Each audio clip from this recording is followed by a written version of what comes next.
환영합니다. 인포노미는 영광입니다. 매직 8 프로입니다. 오늘은 이 기기의 설정 과정을 어떻게 진행하는지 보여드리겠습니다.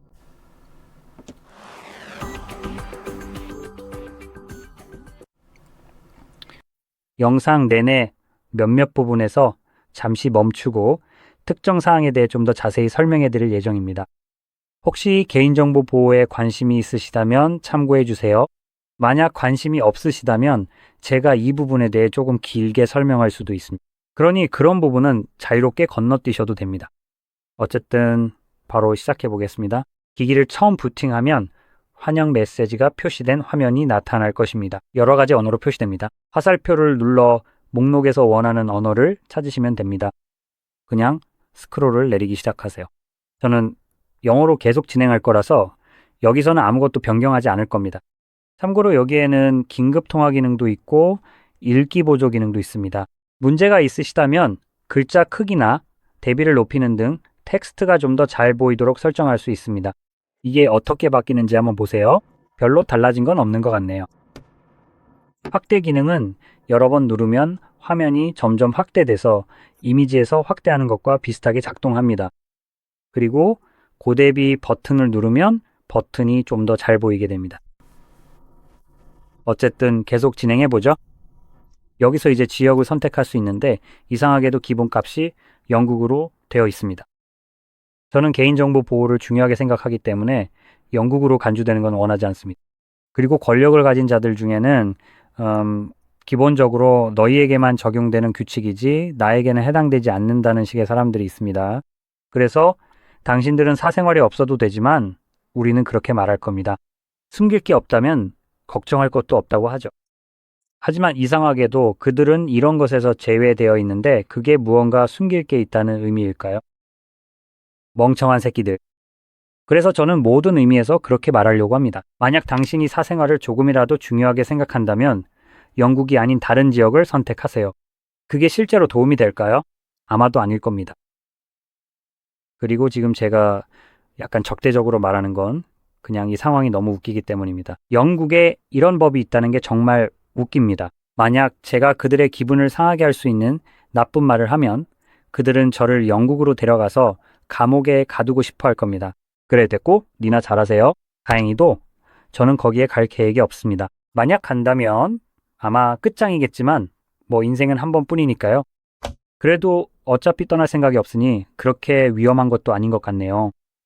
하지만 어쨌든 그냥 재미로라도 저는 그런 적대적인 행동이 마음에 듭니다. 그래서 제가 이렇게 그들을 공개적으로 비판하는 이유이기도 하죠. 그 외에는 솔직히 별로 신경도 안 씁니다. 하지만 다시 돌아가서 혹시 모르니까 영국이 아닌 다른 나라를 선택하는 게 좋을 수도 있습니다. 예를 들어 당신이 폴란드 출신이라고 선택하면 영국은 기본적으로 당신을 감시할 수 없을 겁니다. 그리고 지금쯤이면 도대체 내가 무슨 말을 하고 있는지 궁금할 수도 있겠죠. 최근에 정확히 언제인지는 모르겠지만 1에서 2년 전쯤에 영국이 애플에게 iOS에 대한 접근 권한을 다시 달라고 강요하려고 했던 일이 있었습니다. 우리가 아는 건 애플이 기본적으로 그 요청을 거절했다는 거죠. 맞죠? 그래서 그런 점을 염두에 두고 그들은 접근 권한을 다시 얻으려고 했던 거고, 즉 만약 당신이 iOS 같은 걸 가지고 있다면 이게 바로 그 예시가 될 수 있습니다. 하지만 구글도 마찬가지로 작동합니다. 이와 관련해서는 아무런 정보가 없었으니 아마도 구글이 그들에게 접근 권한을 다시 줬다고 생각해도 무방할 겁니다. 왜냐하면 솔직히 말해서 구글은 프라이버시를 제공하는 사업을 하는 게 아니라 돈을 벌고 여러분의 개인정보를 파는 사업을 하고 있으니까요. 그게 당연히 가장 쉬운 방법이죠. 그러니 이걸 기본적으로 영국이 여러분의 기기에 접근할 수 있다고 생각하면 되고 아마 대부분의 다른 나라들도 마찬가지일 겁니다. 그리고 제가 이 점을 굳이 강조하는 이유는 영국에 관해서는 상황이 좀 더 역겹기 때문입니다. 겉으로는 표현의 자유가 있다고 주장하는 나라잖아요. 하지만 어떤 정치인을 패거티라고 부르면 그가 기분이 상했다는 이유로 감옥에 가게 됩니다. 그 사람이 어떻게 느끼든 신경도 안 쓰고 오히려 내가 더 힘들게 느껴질 수도 있는데 말이죠. 하지만 그들에게는 그 정도로는 감옥에 보내기에 충분하지 않은 것 같습니다. 그래서 그게 제가 그렇게 생각하는 이유 중 하나입니다. 권력 남용이죠. 그리고 이런 일이 정말 역겹다고밖에 할 수 없는 이유나 규제도 없습니다. 정부가 법원 명령이나 허가, 당신의 동의, 소환장 등 아무런 절차 없이 기본적으로 당신의 기기를 들여다볼 수 있다는 겁니다. 그들은 그냥 아무렇지 않게 당신이 모르는 사이에 당신의 휴대폰이 주머니에 있을 때도 기기 안의 데이터를 접근할 수 있습니다. 이제 당신은 기본적으로 영국의 시각에서는 범죄자입니다. 그들이 당신의 기기를 들여다보고 우리가 생각했던 일을 하지 않았네 라고 판단하지 않는 한 말이죠. 제가 기억하기로는 원래법이 그렇게 작동했었습니다. 즉, 합리적인 근거나 의심, 합리적인 의심이 있어야 했죠. 이런 정보를 접근하기 위해서는 기본적으로 법원 명령이나 소환장 같은 것이 필요했습니다. 하지만 이것은 기본적으로 그 절차를 우회하는 셈입니다. 왜냐하면 그들은 자동적으로 접근 권한을 가지게 되니까요. 그래서 저는 다른 지역으로 변경할 것을 추천하는 겁니다. 우리가 아는 한 글쎄요, 그들이 실제로 이렇게 하는지는 모릅니다. 하지만 여러분께 일종의 사고 실험을 제안하고 싶습니다. 이렇게 부르죠. 애플은 그들의 iOS에 대한 백도어 접근을 거부하기로 결정했습니다. 하지만 최근에 애플은 예전처럼 보안의 상징이 아니라 이익의 상징이 되어버렸습니다.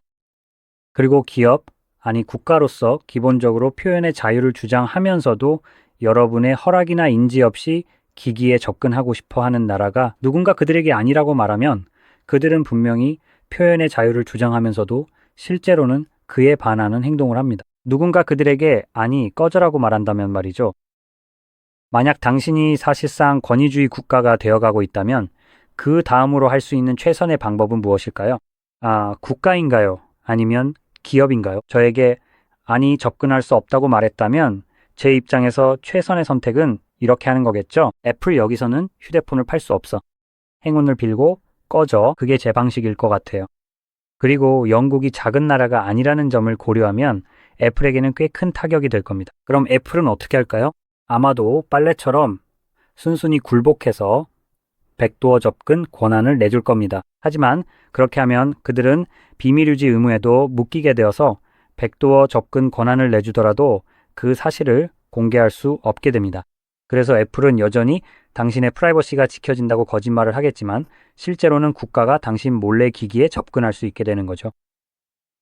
물론 이 모든 건 가상의 시나리오이니 그 점을 염두에 두세요. 하지만 어쨌든 애플은 여전히 기기를 판매하고 있고 영국도 강하게 압박하고 있지는 않죠. 그게 이유일 수도 있겠네요. 어쨌든 다음으로 넘어가 보죠. 이제 이용 약관이 있는데 최종 사용자 라이선스 계약과 기본 서비스 약관이 있습니다. 잠깐만요. 개인정보 처리 방침은 없네요.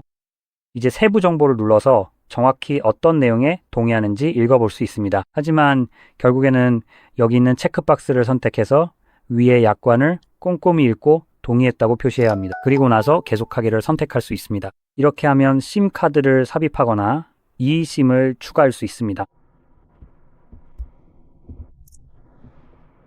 죄송합니다. 재채기를 한번 해야 해서요. 그래서 여기에서 일반 심카드나 eSIM을 추가할 수 있지만 eSIM을 추가할 때는 실제로 와이파이 연결이 필요하다는 점을 기억하세요. 그리고 이것은 클릭해서 확인할 수 있습니다. 첫 번째로 심 슬롯 2번, 즉 아래쪽 슬롯에 대해 알려줍니다. 여기 오른쪽 아래에서 트레이를 꺼내면 그 자리가 eSIM으로 대체됩니다. 그래서 아래쪽 트레이에 어떤 카드를 넣어도 더 이상 작동하지 않고 오직 eSIM만 사용할 수 있게 됩니다. 이 설정은 변경할 수 있으니 걱정하지 마세요. 영구적인 것이 아니라 언제든지 다시 전환할 수 있습니다. 전환할 때는 기기를 재부팅해야 할 수도 있지만 그 외에는 자유롭게 변경할 수 있습니다. 이제 허용을 선택하겠습니다. 자, 이렇게 하면 확인할 수 있습니다. 이제 네트워크에 연결해야 한다고 안내하고 있습니다. 이 목적을 위해 계속 진행할 수 있고 바로 여기에서 와이파이 페이지로 이동할 수 있습니다. 이것은 일반적으로 다음 단계이지만 꼭 필요한 단계입니다. 지금 eSIM을 추가하고 싶다면요. 만약 이 작업을 할 계획이 없다면 실제로 네트워크에 연결할 필요가 없습니다. 건너뛸 수도 있다고 생각합니다. 이렇게 해서 다음 단계로 넘어갈 수 있습니다. 그리고 이제 기기 보호 단계로 넘어갑니다. 이제 한 가지 말씀드리고 싶은 점은 와이파이 연결을 건너뛰는 경우입니다. 즉, 심카드를 삽입하지 않는다는 뜻입니다. 설정 과정이 조금 더 짧아지는데 일반적으로는 구글 서비스에 연결하는 단계가 있습니다. 그리고 기기를 준비 중이라는 식으로 여러 가지 메시지가 나오고 이런저런 과정이 진행됩니다. 또한 구글 계정에 로그인하는 페이지 등도 표시됩니다. 저는 지금 네트워크 연결이 전혀 없기 때문에 그런 과정이 나타나지 않습니다. 여기에서는 기기 보호 옵션이 나오고 지문, 얼굴 인식, 그리고 비밀번호로는 핀 패턴이 있습니다. 또는 비밀번호가 있습니다. 만약 생체 인식 기능, 즉 앞에 두 가지 옵션을 사용할 계획이라면 반드시 핀, 패턴 또는 비밀번호를 설정해야 합니다. 그 이유는 생체 인식이 항상 신뢰할 수 있는 것은 아니기 때문에 두 가지 모두 실패할 경우를 대비해서입니다. 왜냐하면 손가락이나 얼굴에 아주 작은 흠집이 생겼을 때 핀 패턴 또는 비밀번호가 없으면 기기에 접근할 수 없게 되기 때문입니다. 하지만 핀 패턴 비밀번호가 있으면 예를 들어 휴대폰이 갑자기 인식 오류를 일으켜서 예를 들어 얼굴에 이상하게 그림자가 져서 인식이 안 될 때도 사용할 수 있습니다. 항상 패턴 등으로 기기를 잠금 해제할 수 있고 아니면 핀 패턴 비밀번호 중에서 선택할 수도 있습니다. 이제 기본적으로 이 옵션을 선택하면 휴대폰은 6자리 핀을 사용하도록 설정됩니다. 여기 화면 잠금 해제 방법을 클릭하면 4자리 핀, 사용자 지정 핀, 패턴 또는 비밀번호도 선택할 수 있습니다. 저는 여기서 패턴을 선택할 거예요. 그러니 한번 그려보고 같은 방식으로 한 번 더 반복해 주세요. 확인을 위해 완료를 클릭하면 이제 설정이 완료됩니다. 이제 말씀드린 것처럼 이 중 하나 또는 둘 다 추가할 수도 있고 그냥 신경 쓰지 않아도 됩니다. 여기에는 구글 서비스가 있습니다. 이제 두 번째 부분인데 여기서 프라이버시 부족의 어두운 면에 대해 조금 더 시간을 들여 설명할 예정입니다. 이 부분에 관심이 있다면 계속 시청해 주세요. 관심이 없다면 몇 분 정도 앞으로 건너뛰셔도 됩니다. 그리고 어쨌든 위치, 스캐닝, 사용자 및 진단 데이터 전송과 같은 항목들이 있습니다. 그리고 업데이트 및 앱 설치는 위의 세 가지 옵션과 달리 토글이 따로 없습니다. 일반적으로 이 모든 것을 끌 수 있는데 보시다시피 제가 끄면 아무 일도 일어나지 않습니다. 지금은 꺼진 것으로 보이는데 이 세 가지 모두 꺼진 상태입니다. 예를 들어 위치는 라벨을 사용해서 와이파이와 GPS를 이용해 기본적으로 내 위치를 파악한다고 되어 있습니다. 그건 좋은 일이죠. 그래서 이 기능이 꺼져 있다면 휴대폰은 내가 어디에 있는지 알 수 없어야 합니다. 그게 아마 가장 논리적인 추론일 겁니다. 맞죠? 위치 사용이 꺼져 있으니 위치를 사용하지 않아야 하고 따라서 지금 내가 어디에 있는지도 알 수 없어야 합니다. 만약 여러분도 저처럼 합리적으로 생각하고 있다면 사실 그건 잘못 생각하고 있는 겁니다. 이건 구글이고 여기서 하는 이런 헛소리는 사실상 중요한 사실을 일부러 숨기는 거나 마찬가지입니다. 왜냐하면 여기서 언급하지 않는 사실이 있기 때문이죠. 심지어 심카드가 없고 신호도 없는데도 지금 이 순간에도 휴대폰은 셀룰러 네트워크에 연결되어 있습니다. 하지만 그걸 표시해주지 않습니다. 하지만 실제로 확인할 수 있는 쉬운 방법이 있습니다. 기기에 심카드를 넣지 않거나 어떤 네트워크에도 연결하지 않은 상태에서 설정을 진행할 때 다이얼러를 열고 911을 눌러보세요. 혹은 더 좋은 방법으로는 설정의 처음 화면으로 돌아가서 비상 상황에서 911을 입력해 전화를 걸 수도 있습니다. 이게 연결되는 이유는 여러분의 기기가 셀 타워에 연결되어 있기 때문입니다. 하지만 여기에는 그게 표시되지 않습니다. 이게 마치 마법처럼 어디로 연결되는 게 아니라 무슨 알 수 없는 이계로 연결되는 것도 아니고 여기 표시되지 않은 무언가에 연결되는 것도 아닙니다. 실제로는 셀 타워에 연결되는 것이고 이 정의에 따르면 나머지 두 가지 옵션과 완전히 충돌하게 됩니다. 그게 바로 스캔 허용입니다. 그러니까 기본적으로 앱과 서비스가 와이파이 네트워크와 블루투스를 스캔할 수 있도록 허용하는 것입니다. 이제 이 옵션은 기기가 스캔할 수 있게 해줍니다. 이것이 다른 기기들이 여러분을 스캔하지 못하게 막아주는 것도 아니고 와이파이나 블루투스가 실제로 꺼진다는 의미도 아닙니다. 기기가 켜져 있고 다른 기기들이 여러분을 찾을 수 있기 때문에 결국 여러분이 특정 위치에 있다는 것을 알아낼 수 있습니다. 예를 들어 다른 기기가 여러분의 휴대폰을 감지하고 그 기기 역시 스캐너용 등 온갖 잡다한 기능이 활성화되어 있다면 기본적으로 그 기기도 이 휴대폰이 어디에 있는지 전달할 수 있습니다. 따라서 이 옵션의 효과가 완전히 무력화되어 결국 아무런 의미가 없게 됩니다. 그리고 더 나아가 사용자 및 진단 데이터를 전송합니다. 사실 이 부분은 사용자 데이터로 요약했어야 합니다. 진단이나 속도, 사용량 등 종류는 상관없습니다. 안드로이드 버전도 무관한 전부 제 데이터일 뿐입니다. 직접 구매한 제 휴대폰 데이터니까요. 결국 사용자 데이터죠. 데이터의 종류는 전혀 상관없습니다. 제 휴대폰 속 내용은 제 데이터이고 모두 사용자 데이터입니다. 이 기기에서 나가는 어떤 정보라도 전부 사용자 데이터입니다. 이제 이 기능은 꺼졌습니다. 휴대폰이 셀룰러에 연결되어 있으니 당연히 기지국은 내 기기가 연결되어 있다는 사실을 압니다. 따라서 사용자 데이터 전송을 노골적으로 무시하고 있는 셈입니다. 이건 연결이긴 하지만 여전히 데이터입니다. 아무리 작은 데이터라도 뭐라고 부르든 간에 결국 데이터입니다. 그리고 그 데이터 역시 기지국에 연결됨으로써 내 위치를 팔게 됩니다. 물론 정확하지는 않을 수 있지만 연결된 기지국의 근처라는 범위 내에서 위치가 파악될 수 있습니다. 하지만 우리가 꺼둔 옵션들을 위반하는 것이며 이 모든 게 구글을 위한 것임을 보여줍니다.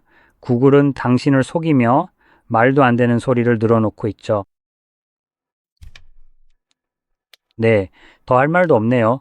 그냥 온통 헛소리일 뿐입니다. 그리고 마지막은 업데이트와 앱 설치입니다. 이건 제 개인적으로 더 민감하게 느껴지는 부분인데 정말 싫어합니다. 왜냐하면 이건 그냥 이렇게 말해주는 셈이거든요. 이 기능은 당신의 휴대폰에서 앱을 삭제하거나 관리할 수 있고 기술적으로는 시스템 업데이트나 그 밖의 온갖 쓸데없는 것들도 비활성화할 수 있습니다. 하지만 여기서 중요한 사실이 더 있습니다. 기기에서 실행 중인 OTA 업데이트 서비스는 구글이 사용자 허락 없이 불필요하고 해로운 것들을 기기에 강제로 설치하는 통로가 되고 있습니다. 그리고 아마도 2026년이 되면 곧 경험하게 될 그 멋진 일들 중 하나는 아직 적용되진 않았지만 곧 확실히 적용될 구글이 서드파티 애플리케이션 설치 방식을 바꾸려는 변화입니다. 이제 2025년에는 그들은 악성 코드의 문제를 해결하기 위한 기막힌 아이디어를 내놓았는데 참고로 플레이스토어에도 그런 앱들이 가득하죠. 그들은 여러분이 돈을 주고 산 기기의 사용자임에도 불구하고 개발자가 서명하지 않은 애플리케이션이라면 알 수 없는 출처의 서드파티 애플리케이션 설치를 막을 것입니다. 이건 꽤나 돌려 말하는 방식이죠. 우리는 사람들이 애플리케이션을 설치하지 못하게 할 거예요. 이 애플리케이션의 개발자가 우리가 허락해주기 위해 우리에게 일종의 몸값을 지불하지 않는 한 말이죠. 당연히 이 정책에는 엄청난 반발이 있었는데 왜냐하면 이건 안드로이드의 본질에 정면으로 반하는 일이기 때문입니다. 만약 여러분이 폐쇄적인 시스템을 원한다면 애플을 선택하면 됩니다. 만약 별로 좋지 않은 경험이지만 기기에서 좀 더 자유를 원한다면 안드로이드를 선택하는 거죠. 그런데 이제 안드로이드는 여기서 그냥 규칙을 바꿔버리고 프라이버시도 제공하지 않으면서 여러분의 데이터를 팔고 그냥 완전히 형편없는 애플 버전이 되기로 한 겁니다. 그래서 당연히 엄청난 반발을 받았고 결국 그 정책을 철회하게 됐죠. 하지만 그들은 여전히 자신들이 원하던 방식이든 앞으로 어떻게 구현하든 이걸 도입할 겁니다. 겉보기에는 여러분이 애플리케이션을 설치할 수 있겠지만 훨씬 더 번거로워질 거예요. 이런 OTA 업데이트를 통해 여러분의 기기에 강제로 적용될 텐데 여기에는 토글 버튼조차 없습니다. 그리고 설정에서 업데이트와 관련된 모든 것을 꺼도 이건 영향을 받지 않습니다. 왜냐하면 이건 정말로 여러분의 통제 밖에서 이루어지기 때문에 예를 들어 구글이 여러분의 기기에 무엇이든 밀어넣고 싶을 때 그렇게 할 수 있습니다. 그리고 여러분이 그걸 싫어해도 마찬가지입니다. 정말 짜증나죠? 그리고 더 나쁜 점은 여러분의 기기가 수명 종료, 즉 더 이상 어떤 업데이트도 받지 못하게 되었을 때입니다. 보안 패치나 안드로이드, 업데이트 등 무엇이든요. 구글은 여러분의 서드파티 앱 설치 권한을 다시 막으려 할 것입니다. 이 기기는 10년이나 됐을 수도 있는데 말이죠. 7년 동안이나 업데이트를 받지 못했을 수도 있죠. 하지만 구글이 이걸 밀어넣기로 결정하는 순간 이 폰은 그 업데이트를 받게 됩니다. 더 이상 어떤 서비스도 받지 못하는 상황임에도 말이죠. 여전히 그 짜증나는 업데이트를 받게 될 겁니다. 이제 약간의 맥락을 더 드리자면요. 이 프로세스를 삭제할 수는 있지만 그렇게 하면 기기가 보안 패치를 받지 못하게 됩니다. 그래서 만약 취약점이 있다면 기본적으로 그 패치를 받지 못하게 되는 거죠. 따라서 기기가 어떤 익스플로잇이나 해킹에 취약해질 수 있습니다. 이제 만약 말씀드린 것처럼 지원이 종료되어 더 이상 보안이나 안드로이드 등 어떤 업데이트도 받지 않는 상태라면 보통 3년 정도가, 그렇죠? 그렇다면 그냥 이 쓰레기를 삭제해도 됩니다. 이렇게 하면 구글이 보안 혜택은 주지 않으면서 당신의 기기에 쓸데없는 것들을 올릴 수 있는 권한만 남게 됩니다. 그래서 그 시점에서는 기본적으로 구글이 당신 기기에서 해커이자 악용자가 되는 셈이죠. 이 작업은 플레이스토어에서 시스템을 볼 수 있게 해주는 애플리케이션을 다운로드해서 할 수 있습니다. 이 앱으로 백그라운드 실행 프로세스를 확인하고 직접 찾아 종료할 수 있습니다. 그 외에는 당연히 먼저 기기가 수명이 닿을 때까지 기다릴 겁니다. 이제 여기에는 데이터와 프라이버시가 있습니다. 뭐랄까, 여기서 이런 얘기를 꺼내는 게 좀 우스꽝스럽네요. 이게 언어기기라는 걸 생각하면요. 즉, 화웨이 그리고 안드로이드. 기본적으로 제가 데이터와 프라이버시 측면에서 가장 신뢰하지 않는 두 회사죠. 그래서 그냥 이 부분은 무시하고 넘어가겠습니다. 그리고 여기에는 향상된 서비스가 있습니다. 그래서 친애하는 고객님, 매직 OS는 다양한 향상된 기능을 제공합니다. 있잖아요. 원하시면 이 내용을 읽어보세요. 원치 않으시면 괜찮아요로 선택하시면 됩니다. 저도 아마 그렇게 할 것 같네요. 보통 이런 경우는 데이터 수집을 의미하죠. 그래서 전 괜찮아요. 위치 서비스입니다. 이게 다시 나타나고 있는데 이미 구글을 통해서도 보고 있기 때문이죠. 저는 나중에 선택할게요. 좋아요.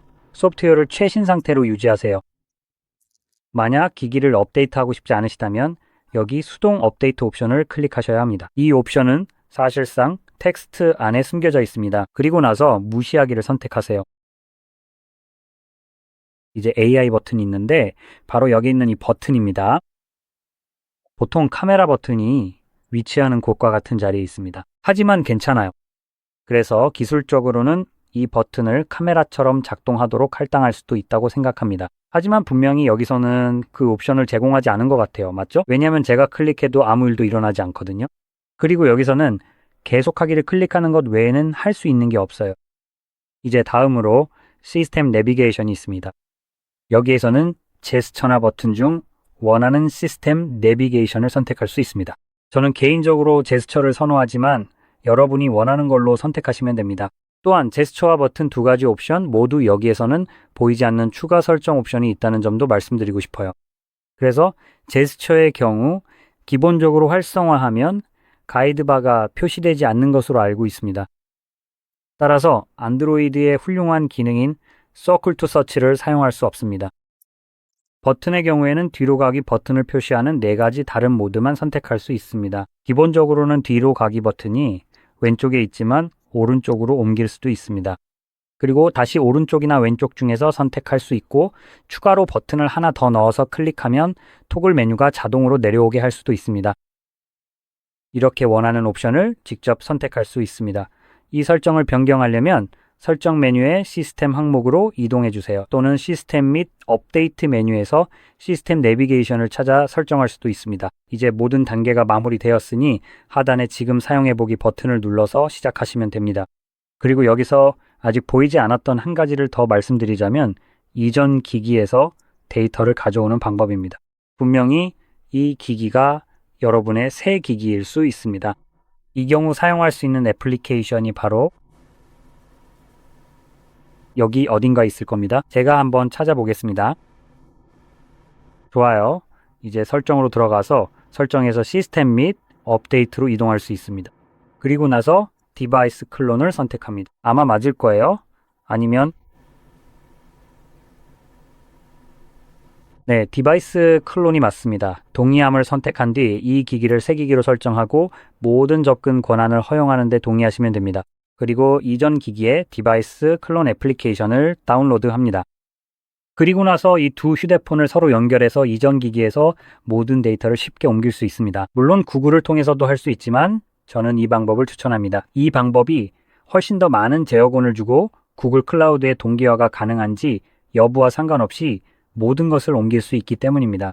예를 들어 구글은 여러분이 설치한 서드파티 애플리케이션에는 신경 쓰지 않습니다.